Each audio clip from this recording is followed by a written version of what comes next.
1월 15일 새벽 예배를 하나님께 올려드리겠습니다. 사랑하고 존귀하신 하나님 아버지, 이 고요한 새벽에 우리들을 깨워주시고 가장 먼저 시작하는 일이 우리에게 생명과 호흡을 주신 하나님과 사랑의 대화를 나누는 일이 되게 하시니 감사합니다.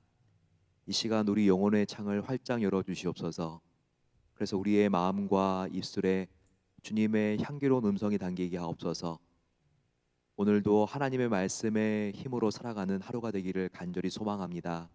존귀하신 예수 그리스도의 이름으로 기도드립니다. 아멘. 찬송가 446장 주 음성 외에는 함께 찬양하겠습니다.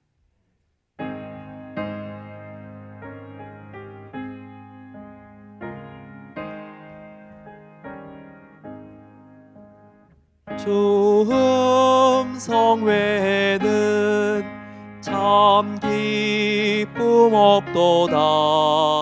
날 사랑하신 주 늘 계시옵소서. 기쁘고 기쁘도다. 항상 기쁘도다. 나 주께 왔사오니 복주옵소서. 나 주께 왔으니 복주시옵소서. 주 함께 계시면 큰 시험 이기네. 기쁘고 기쁘도다. 항상 기쁘도다. 나 주께 왔사오니 복주옵소서. 주 떠나가시면 내 생명 헛되네. 기쁘나 슬플 때 늘 계시옵소서. 기쁘고 기쁘도다. 항상 기쁘도다. 나 주께 왔사오니 복주옵소서. 그 귀한 언약을 이루어 주시고 주 명령 따를 때 늘 계시옵소서. 기쁘고 기쁘도다. 항상 기쁘도다. 나 주께 왔사오니 복주옵소서.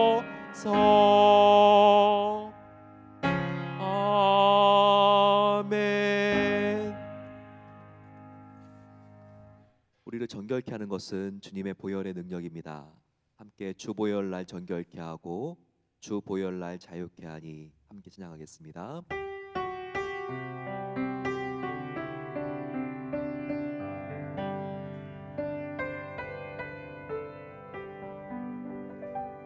주 보혈날 정결케 하고 주 보혈날 자유케 하니 주 앞에 나 예배하느니 시간 나의 모든 것을 주께 드리네.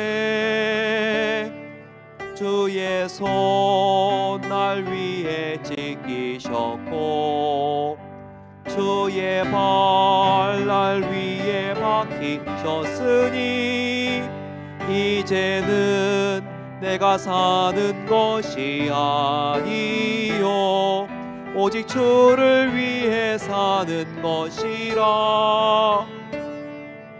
주의 손에 나의 손을 포개고 또 주의 발에 나의 발을 포개어 나 주와 함께 죽고 또 주와 함께 살리라. 영원토록 주 위에 살리라. 주의 손에 나의 손을 포개고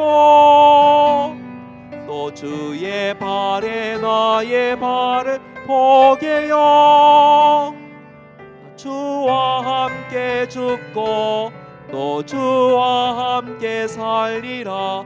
영원토록 주 위에 살리라. 주 위에 살리라. 아멘. 주님과 함께 죽고 사는 삶, 주님과 동행하고 동거하는 삶입니다. 더욱더 우리의 삶의 목표가 하나님을 더욱 사랑하는 것이 되게 해달라고 기도하겠습니다. 주님의 생명의 말씀과 우리 영혼의 호흡인 기도를 통해 하나님과 더욱 가까워지는 새해가 되게 하옵소서. 또 성도님들의 건강을 위하여 함께 중보하겠습니다. 수술을 마치고 회복 중인 성도님들이 계십니다. 항암 치료를 받고 계신 성도님들, 하나님의 권능의 손으로 치유해 주시옵소서. 여호와 라파 치료의 하나님을 믿고 기도하겠습니다.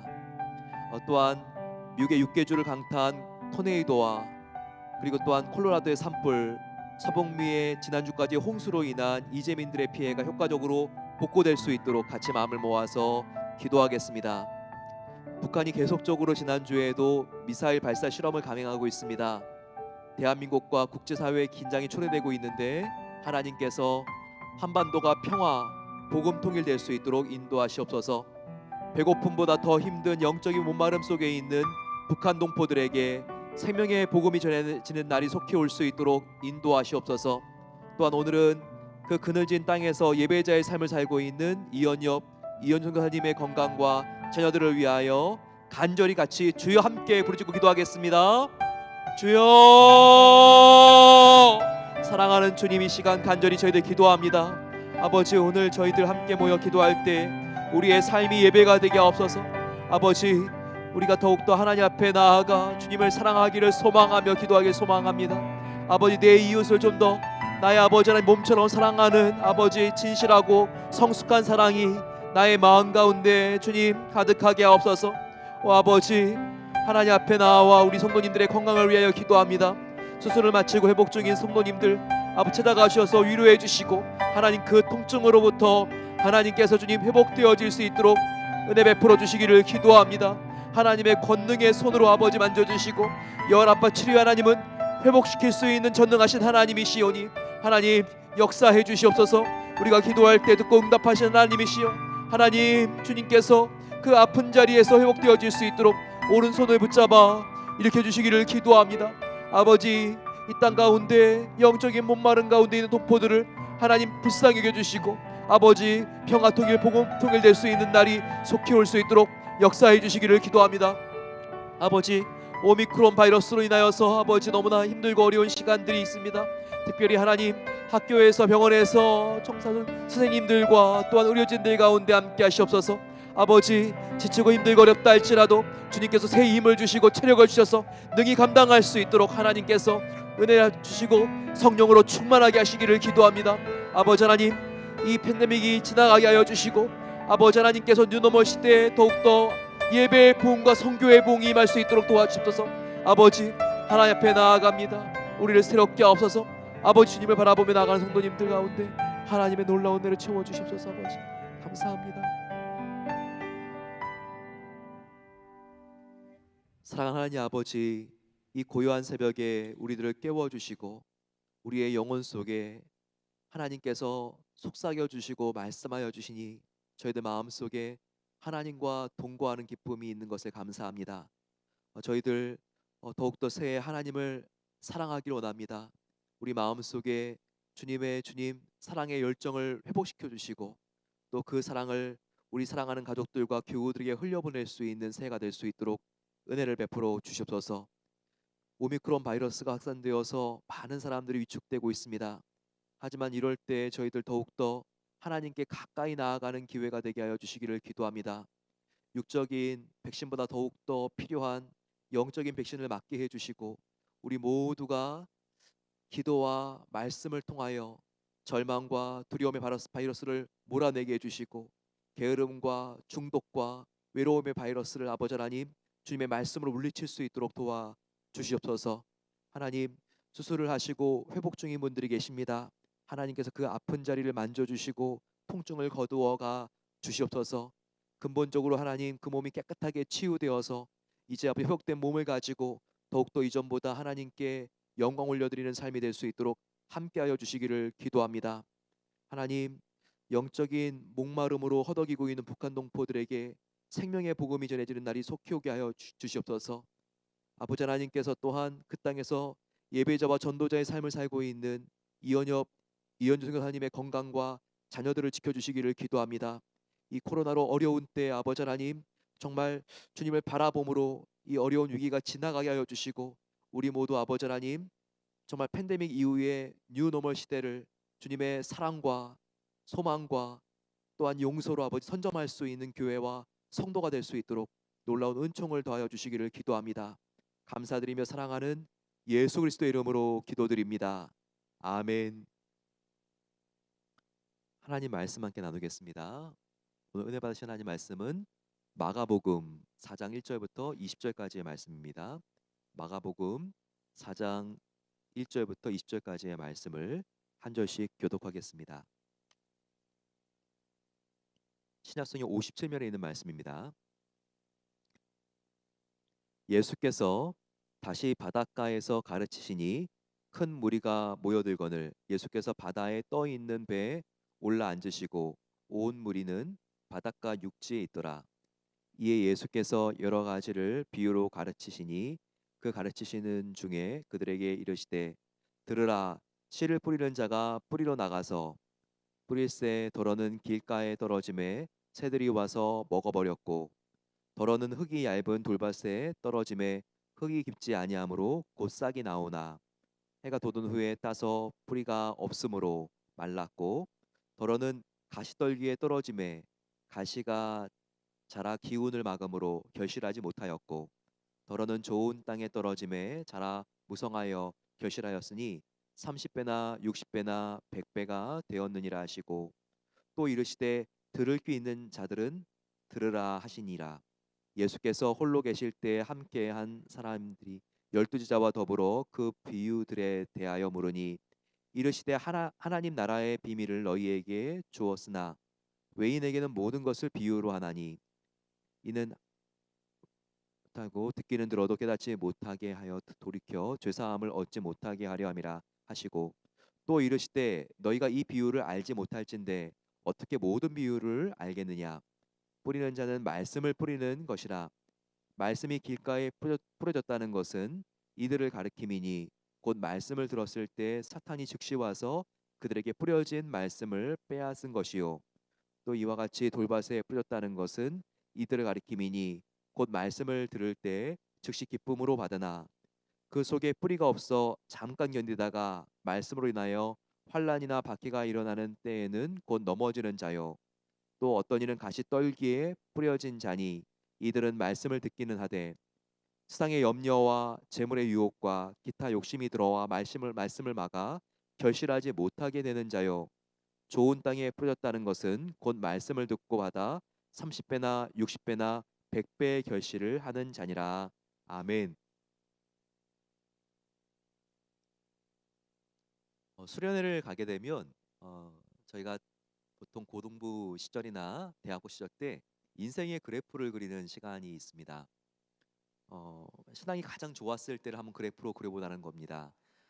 나의 신앙이 가장 좋았을 때 최고점 그리고 신앙이 좀 하나님과 멀어져 있고 기도도 안 될 때 바로 최저점을 그리면서 내가 쭉 자라온 그 20대, 40대, 60대, 80대까지 이렇게 한번 그려보는 거죠.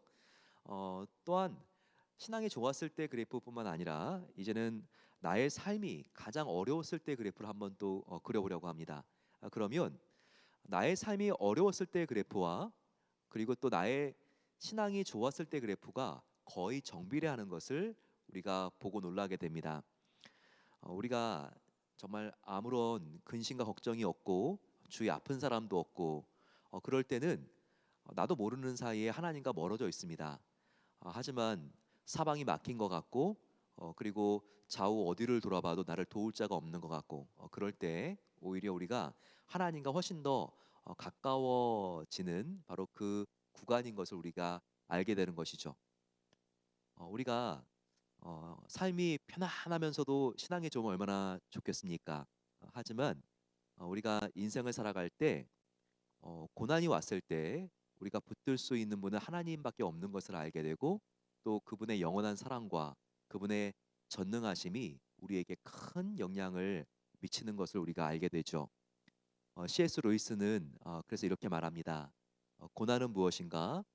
고난은 하나님의 음성을 크게 들리게 하는 메가폰이다라고 하죠.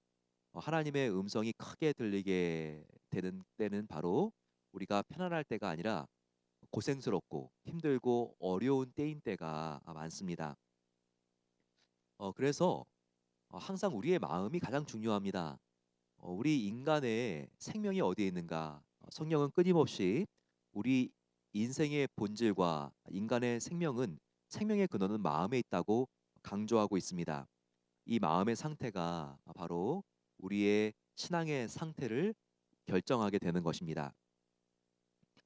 오늘 예수님께서는 아주 성경에서 대표적인 비유를 사용해서 중요한 진리를 가르치고 계시죠. 예수님께서 비유를 사용하실 때는 특별한 이유가 있습니다. 그것은 순종할 마음이 있는 사람들에게는 하나님의 음성을 들리게 하고 또 불순종하고자 하는 사람에게는 하나님의 말씀이 들리지 않게 하기 위함입니다. 바로 하나님 말씀을 이해하는 데 있어서 가장 중요한 것이 마음 자세인 것을 또 한 번 우리에게 가르쳐 주고 있습니다. 겸손하고 갈급한 심령으로 하나님 말씀을 사모하는 자는요, 하나님의 말씀의 진리가 누구든지 깨달아집니다. 하지만 아무리 학력이 높고 박사학위가 몇 개씩 된다 할지라도 그 마음속에 자기의 의가 가득 차 있으면 이렇게 교만한 마음이 가득 차 있으면 하나님의 말씀이 비집고 들어갈 수 있는 틈이 없다는 겁니다. 하지만 반대로 낮에는 밭에 나가 호미질을 하고 밤에는 호롱불 아래서 삭바느질을 하는 배우지 못한 노파라 할지라도 하나님 말씀을 사모하고 그 어떤 말씀도 듣고 순종하겠다는 결단이 있으면 하나님의 음성이 들립니다. 하나님의 말씀이 환하게 이해가 되는 것입니다.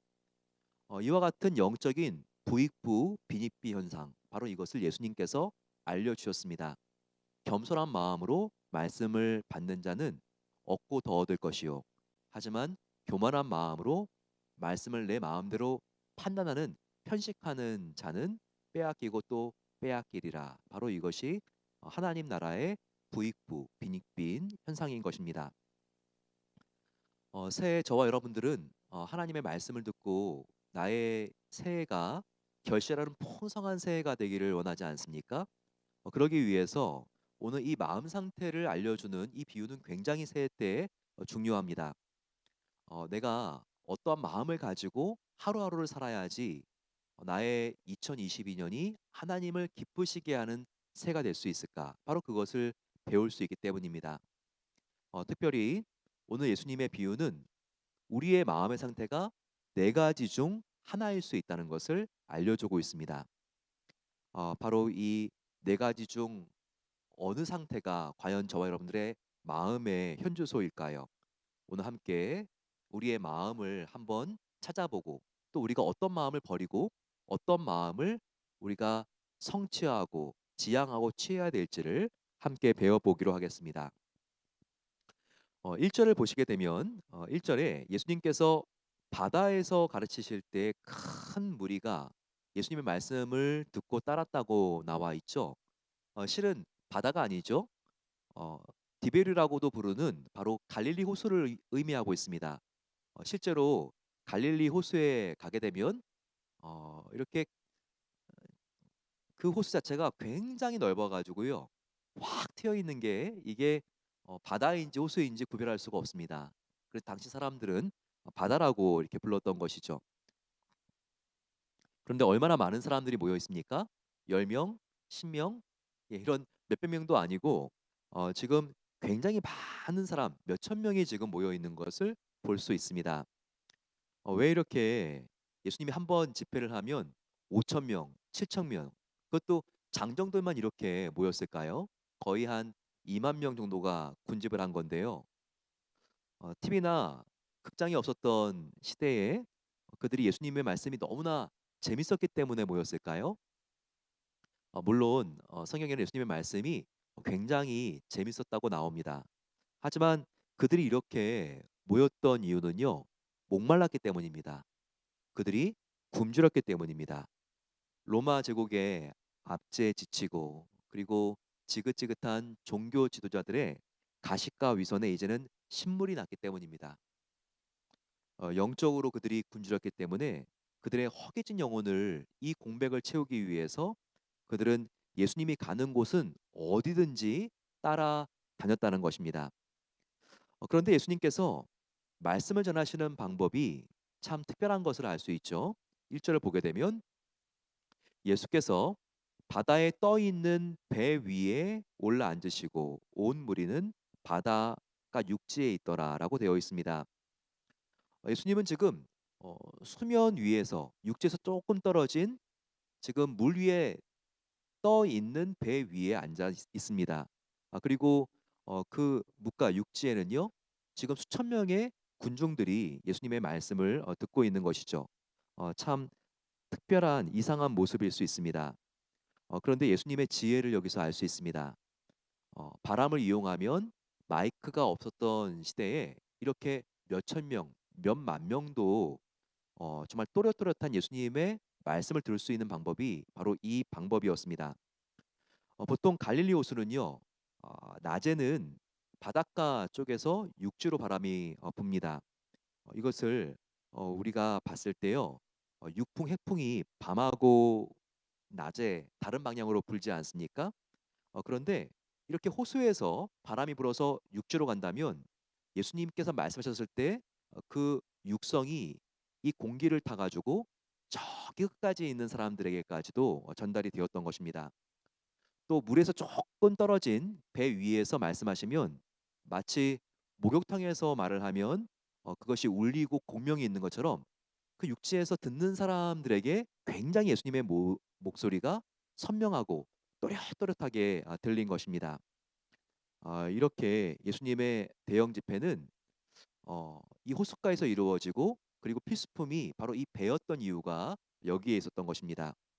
예수님께서 말씀을 전하실 때는 그 내용도 굉장히 중요했지만 바로 그 형식, 이 내용을 담아서 전달하는 바로 그 방법에도 예수님은 굉장히 신경을 썼던 모습을 우리가 보게 됩니다.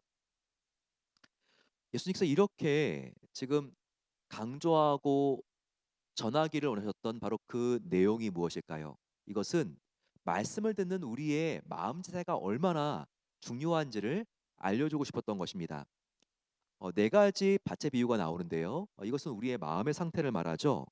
바로 그것은 길가, 돌밭, 가시덤불, 그리고 또 하나는 좋은 밭에 떨어진 씨앗을 말씀하고 있습니다. 여기서 씨앗은 무엇을 의미하죠? 하나님의 말씀을 의미합니다. 그리고 네 가지 밭은 뭘 의미한다고 했죠? 우리의 마음을 의미한다고 했습니다. 여기서 굉장히 의미심장한 사실이 있습니다. 그것은 같은 씨를 심어도 이 네 가지 다른 밭에 다른 수확량이 결정이 된다는 것이죠. 이것은 무엇을 말합니까? 씨는 말씀을 의미하기 때문에 똑같은 설교자에게 똑같은 본문을 듣는다 할지라도 바로 나의 마음의 상태에 따라서 수확량이 달라진다는 것입니다.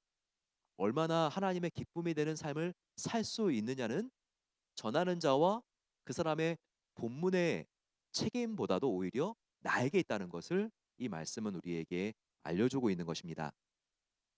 자, 그러면 우리가 풍성하게 결실하는 비옥한 밭이 되기 위해서 어떠한 마음의 상태로 올 한 해 동안 하나님의 말씀을 우리 마음속에 깊이 심어야겠습니까? 자, 어떤 마음이 되어야 되죠? 첫 번째, 우리는요, 길가에 떨어진 씨가 되면 안 됩니다. 어, 오늘 예수님의 비유는 세 가지 되지 말아야 될 밭과 한 가지 되어야 될 밭을 말씀하고 있습니다. 그런데 우리가 정말 지향하고 갖지 말고 품지 말아야 될 마음을 말씀하시면서 절대로 너희가 이 길가 같은 마음의 상태는 되지 말라는 예수님의 말씀에 주목해야 합니다. 길가에 떨어진 씨가 무엇입니까? 15절에 예수님은 친절하게 이렇게 풀이해 주고 계십니다. 말씀이 길가에 뿌리웠다는 것은 이들이니 곧 말씀을 들었을 때 사탄이 즉시 와서 저희에게 뿌려진 말씀을 빼앗은 것이요라고 말하고 있습니다.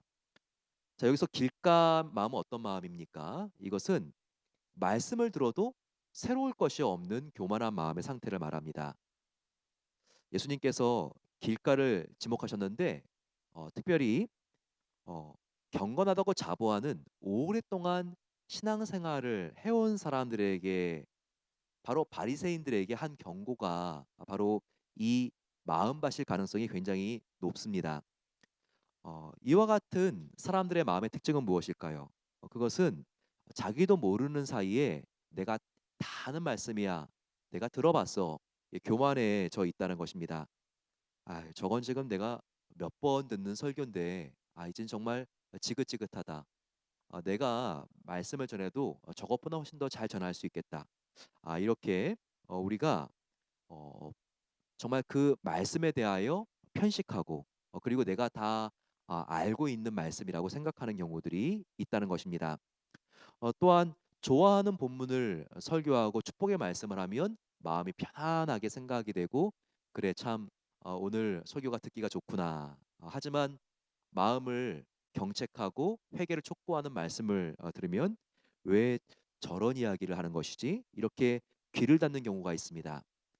이렇게 말씀을 편식하는 경우에는 내가 다 아는 말씀이라고 우리가 듣기 시작할 때부터 식상해 있으면 그것은 그 씨앗이 우리 마음속에 깊이 심겨질 수가 없다는 것입니다. 또한 이 길가에 뿌려진 마음 자세는 어떤 마음일까요? 이 말씀을 나에게 적용하는 것이 아니라 다른 사람에게 적용하는 경우가 여기에 해당합니다. 한 권사님이 계셨는데요. 말씀을 이렇게 전할 때마다 자꾸 뒤를 돌아보시는 거예요. 그래서 마치고 나서 제가 이렇게 계속 몇 번 반복이 되니까 권사님 이렇게 뒤를 돌아보시는 건 좋은데 너무 갑자기 확 돌아보니까 제가 이렇게 설교를 하더라도 다음에 할 말을 잊어버릴 때가 있습니다. 그랬더니 그분이 이렇게 말씀을 하시더군요. 목사님, 정말 미안합니다. 그렇게 설교가 방해가 되었군요. 실은 정말 이 말씀이 너무나 은혜롭고 필요한 말씀이라서 지금 제 남편이 들어야 되는데 와 있는지 제가 지금 자꾸 뒤를 돌아보면서 확인을 했습니다. 이렇게 말씀하는 것을 들은 적이 있습니다. 우리가 은혜로운 말씀을 들을 때는요, 나에게 적용해야죠.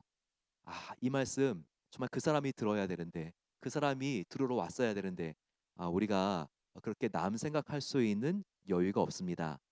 우리가 마음이 길가가 되지 않기 위해서는 한 말씀이라도 정말 하나님께서 나에게 주신 말씀이구나. 이것을 우리가 알고 그 말씀을 가지고 내가 오늘 하루를 버티겠습니다. 이런 가난한 마음이 있어야 됩니다. 또한 이와 같은 길가 마음은 어떤 마음일까요? 산만한 마음일 것입니다. 어, 씨가 좋은 밭에 떨어져야지 길가에 떨어졌다는 것은요. 이게 누가 물어갈지 모르는 것이죠. 누가 찰지 모르는 겁니다. 그렇기 때문에 우리의 마음 상태가 말씀을 들을 때 산만하지 않고 그 말씀에 집중할 수 있어야 되죠. 하지만 요즘 가장 우리가 말씀을 집중하는데 방해가 되는 게 뭐죠? 바로 스마트폰이죠. 하나도 스마트하지 않습니다. 우리가 이런 습관을 한번 새 가지면 어떨까요? 취침 전 1시간 그리고 기상 후 1시간은 내가 스마트폰을 꺼놓는다. 그래도 우리 생활에는 아무런 정말 어, 우리 문제가 생기지 않습니다. 내가 취침하기 전 1시간과 기상 후 1시간은 하나님과 교제하는 데 내가 집중하겠다. 이런 마음을 가진다면 우리의 새해 삶은 정말 질적으로 완전히 다른 차원이 되지 않을까요? 길가에 심은 이 씨앗의 비유를 보면서 우리는 꼭 기억해야 될 게 또 한 가지 있습니다. 그것은 말씀이 우리 마음속에 뿌려지기 전에 그것을 물어가고 쪼아가는 존재가 있다는 것입니다. 이 방해 세력. 바로 이것을 예수님께서는 새라고 말씀하고 계시죠. 새가 심겨지기 전에 다 물어가고 쪼아간다는 것입니다. 이 새는 무엇일까요? 말씀이 우리 안에서 풍성하게 결실하지 못하도록 방해하는 세력은 무엇일까요? 사탄 마귀입니다. 15절을 보게 되면 마음에 심겨지기 전에 새가 와서 쪼아 먹듯이 사탄이 와서 모두 말씀을 우리가 받기 전에 다 집어간다고 말하고 있죠.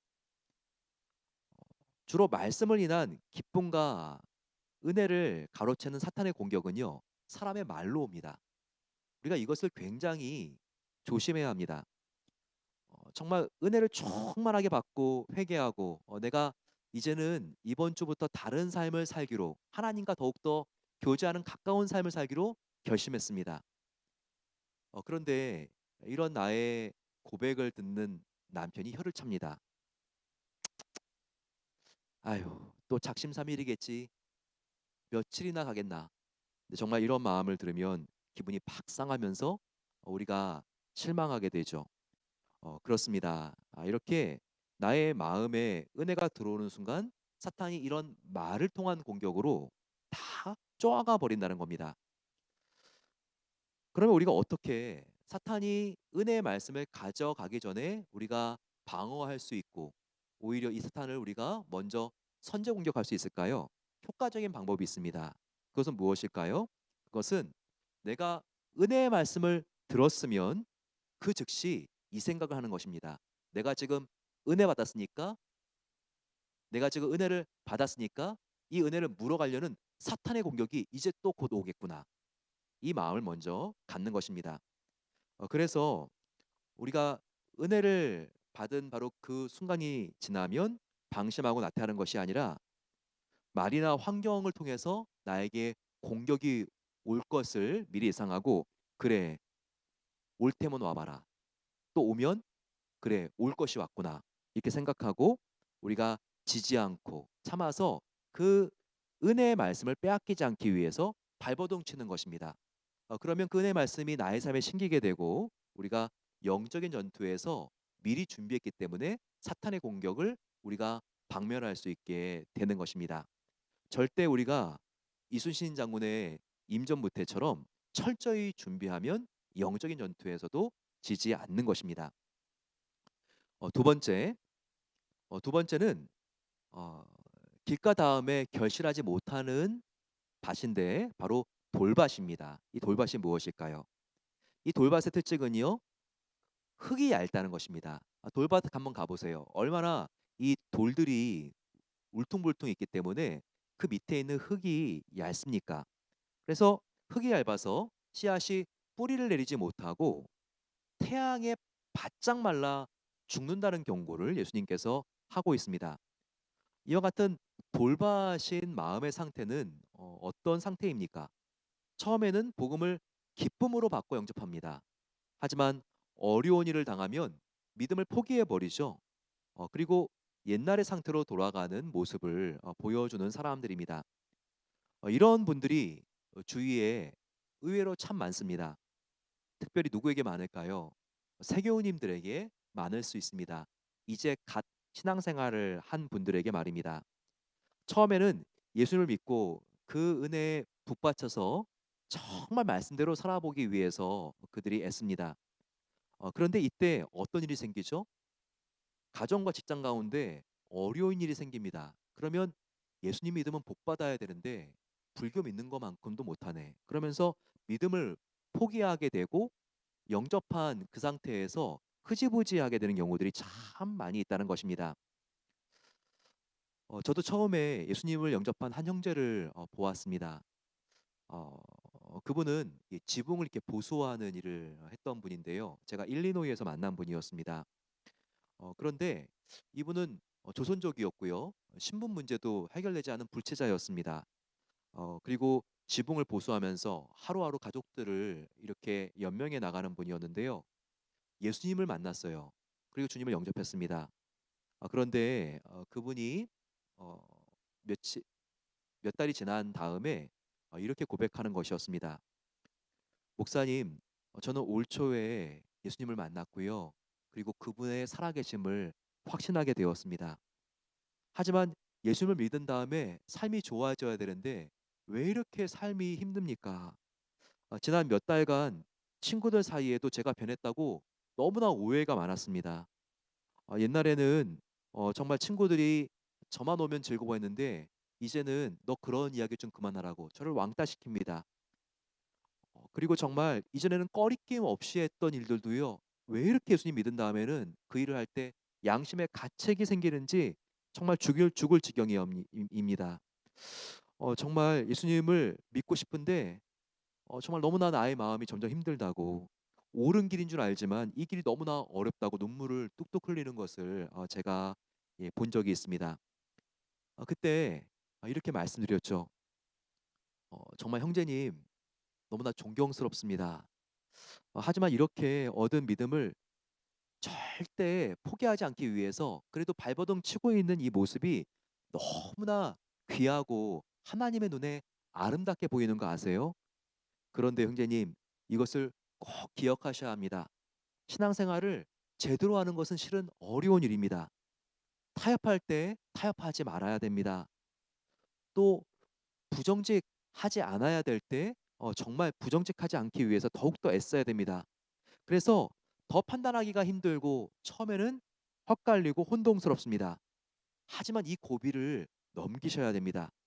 십자가의 혼돈과 고난 뒤에는 반드시 부활의 영광이 있어요. 조금만 참으십시오. 용기를 내세요. 그러면 이 복음이 얼마나 좋은 것인지를 반드시 체험하실 수 있습니다. 지금은요, 이 조영재 님이요, 그 이후로 신학을 공부해서 목회자가 되어 있습니다. 그리고 어, 시카고에서 최초로 조성적 교회를 세워서 목회하는 너무나 신실한 그런 목사님이 되어 있습니다. 예수님께서도요, 내가 이 땅에 평화를 주러 왔는 줄 아니? 궁극적으로는 평화를 주는 것이지만 그 과정 중에는 칼을 주러 왔다라고 말씀하십니다. 예수님께서 말씀하시죠. 칼을 주어 너희 가족들을 서로 갈라주기 위해서 왔다. 이 말씀이 이해가 잘 되지 않고 오해가 되시겠지만 경험해 본 분들은 아십니다. 경험해 본 분들은 이 말씀의 뜻을 아십니다. 처음 예수님을 믿을 때는요, 모든 게 잘 될 줄 알고 믿죠. 하지만 처음에 모든 게 잘 되는 게 아니라 궁극적으로 잘 되는 것을 복음은 우리에게 가르쳐 주고 있는 것입니다. 한번 제대로 믿고 뭔가 신앙생활을 하려고 해보세요. 얼마나 힘든지 모릅니다. 부부의 오해가 생기고 시댁과 오해가 생기고 왕따가 되어버리죠. 친구들도 처음에는 등을 돌립니다. 정말 칼이 들어와서 예수님의 말씀처럼 휘둘러 치고 나의 모든 관계를 갈라놓는 것 같고 그리고 나를 아프게 하고 정말 혼란스럽게 만듭니다. 하지만 우리는 이때 볼 수 있어야 합니다. 사탄이 내 믿음이 지금 급성장하는 것을요 너무나 두려워하고 있는 거예요. 희생이 나서 방해하고 있다는 것을 알아야 돼요. 그래서 이런 어려운 일이 일어나는 것을 보면 볼수록 우리는 더욱더 이 믿음의 끈을 붙잡고 놓지 말아야 합니다. 포기해서는 안 된다는 거예요. 그래야 승리합니다. 그래야지 반드시 승리하고 승리한 뒤에 이 만족감은요. 일상 그 어디에서도 맛볼 수 없는 가장 깊은 차원의 만족과 자유와 평안이라는 것을 우리가 알아야 합니다. 그리고 모든 혼란의 안개가 걷히고 질서가 회복되는 순간 그래서 우리 예수님이 궁극적으로 평화의 왕이시구나. 이것을 우리가 느끼게 된다는 것입니다. 또한 우리는 처음 예수님을 믿은 초신자 그리고 세교우님들 마음속에요. 실은 이런 마음의 갈등이 많다는 것을 우리가 알고 사려 깊게 배려해 드리는 태도가 필요합니다. 중간에 예수님을 믿은 분들은요. 예수님을 믿고 신앙의 길을 가려고 할 때요. 태어날 때부터 모태 신앙으로 자라나신 분들이 결코 경험할 수 없는 심각한 갈등과 번뇌와 고민이 있다는 것을 우리가 알아야 합니다. 그리고 정말 그분들 믿음 안에 새싹이 나오려고 했을 때 이것을 정말 우리가 칭찬해 드리고 격려해 드릴 수 있어야 합니다. 그리고 한 번 선택한 그 예수님의 길, 진리와 생명의 길을 포기하지 않고 그리고 옛 습관으로 돌아가지 않도록 우리가 도와드려야 한다는 것입니다. 우리가 버려야 될 마지막 밭으로 바로 결실하지 못하는 그런 밭으로 가시떨기 밭이 있습니다. 가시떨기 밭. 이것은 무엇입니까? 뭔가 씨앗이 이제는 싹이 나고요, 자라납니다. 그런데 자라날 때 가시덤불에서 나오는 아주 뾰족하고 날카로운 가시가 기운을 막아서 결실하지 못하게 한다는 것입니다. 19절에 보게 되면 이와 같은 신앙의 상태는요, 예수님께서 무엇인지를 알려주셨죠. 바로 신앙 성장을 막는 가시는 세상의 염려와 재물의 유혹과 온갖 종류의 욕심인 것을 예수님께서 분명히 우리에게 알려주셨습니다.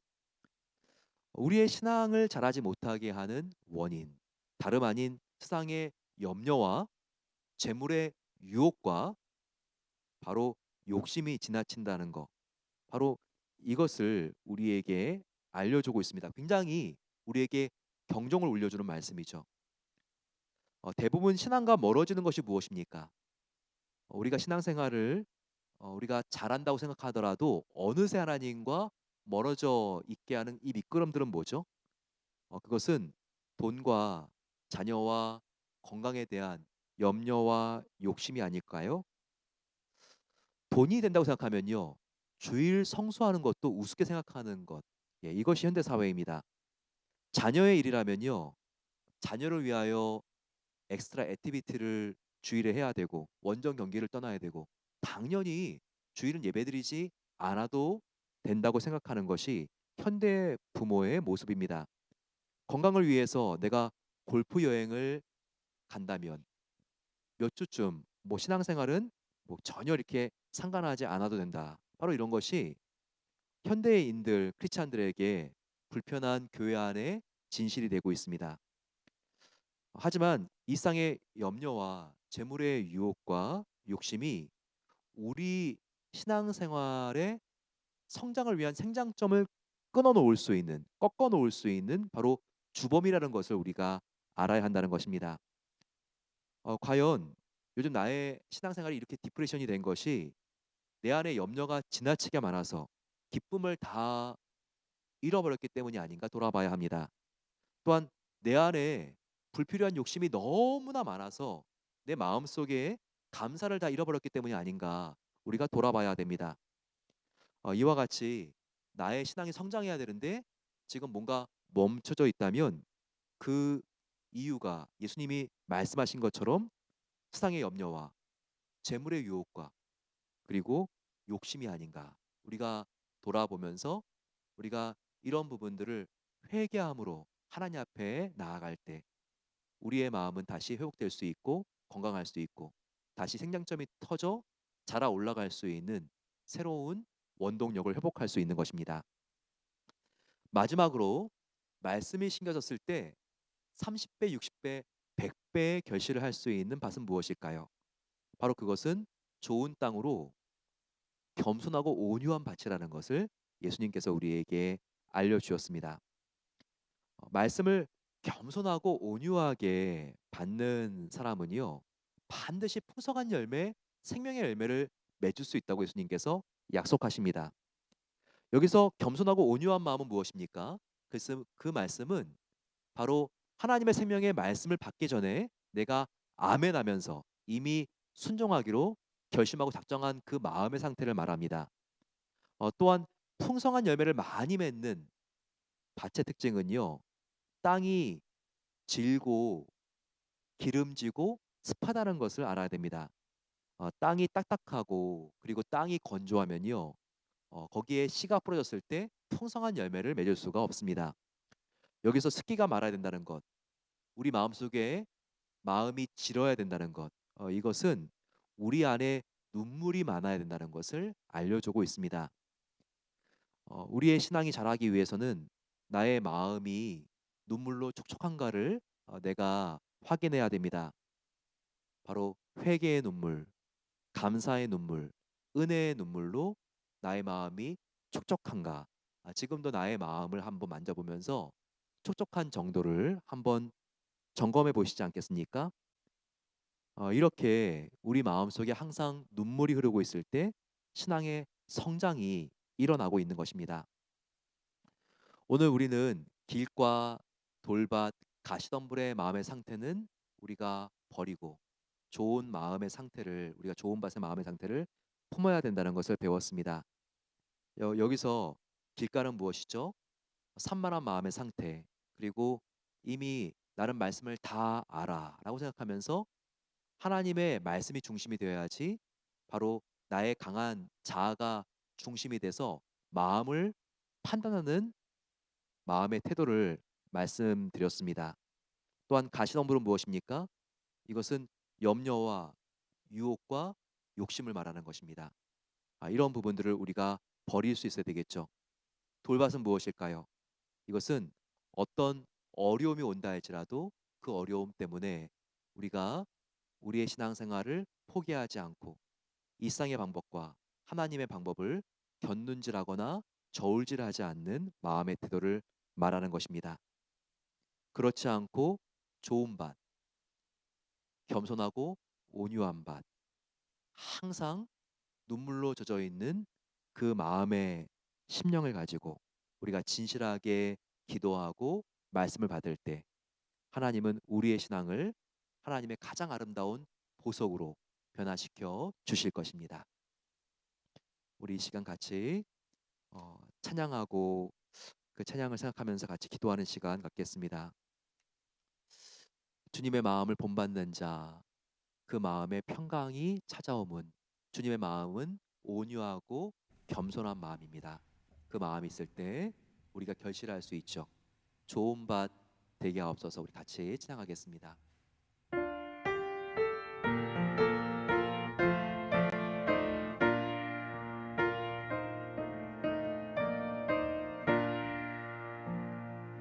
주님의 마음을 본받는 자, 그 마음에 평강이 찾아오면 험악한 세상을 이길 힘이 하늘로부터 임함이로다. 주님의 마음 본받아 살면서 그 거룩하심 나도 이루리. 주 모습 내 눈에 안 보이며 그 음성 내 귀에 안 들려도 내 영혼 날마다 주를 만나 신령한 말씀 늘 배우도다. 주님의 마음 본받아 살면서 그 거룩하심 나도 이루리. 가는 길 거칠고 험하여도 내 맘에 불평이 없어짐은 십자가 고난을 이겨내신 주님의 마음 본받음이라. 주님의 마음 본받아 살면서 그 거룩하심 나도 이루리. 주 예수 세상에 다시 오실 그 그날엔 무성도 변화하여 주님의 빛나는 그 영상을 다 함께 보며 주 찬양하리. 주님의 마음 본받아 살면서 그 거룩하심 나도 이루리. 아멘. 때로 주님의 모습이 내 눈에 안 보일 때가 있습니다. 하나님의 음성이 들리지 않을 만큼 나의 영혼이 처참하게 무너져 있을 때도 있습니다. 또 나의 가는 길이 너무나 거칠고 험하게 느껴질 때가 있습니다. 하지만 그럼에도 불평이 없어지고 감사함이 넘쳐날 수 있는 이유는 바로 주님의 마음을 내가 본받는 여정을 지금도 걸어가고 있기 때문입니다. 주님, 내가 온유하고 겸손한 주님 되길 주님의 마음 본받길 소망합니다.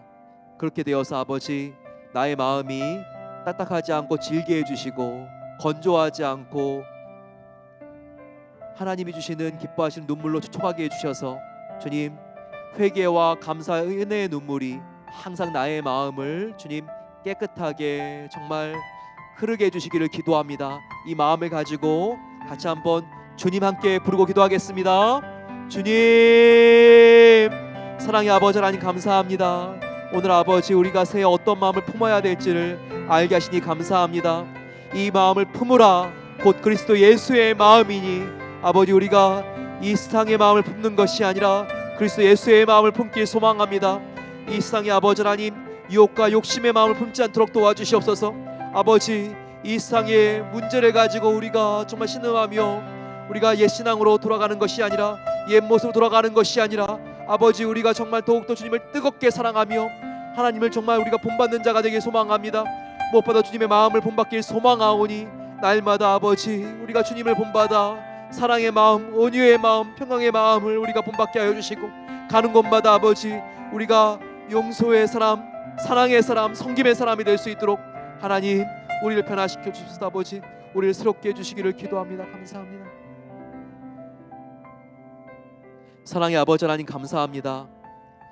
하나님께서 오늘 우리들에게 길가와 같은 산만한 마음을 버리게 하시고 교만한 마음을 우리가 떠나게 하여 주시고 돌밭과 같이 하나님보다 문제를 더 크게 생각하는 습관들을 버리게 해주시고 가시덤불과 같이 우리 마음속에 욕심과 유혹 속에 항상 아버지 하나님 무릎 꿇을 수 있는 그런 아버지 하나님 모든 위험의 요소들로부터 아버지, 우리가 정말 떠나야 될 것을 알게 하시니 감사합니다.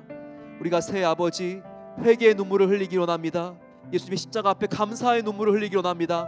하나님 말씀 앞에 은혜의 눈물을 흐르기를 소망하오니 항상 우리의 마음이 주님의 은혜로 촉촉하게 젖어 있게 하여 주시고 주님의 진리의 말씀을 따라가 아버지 30배, 60배, 100배의 결실을 할 수 있는 놀라운 은혜를 이 시간 모든 성도님들에게 하나님께서 부어 주시옵소서.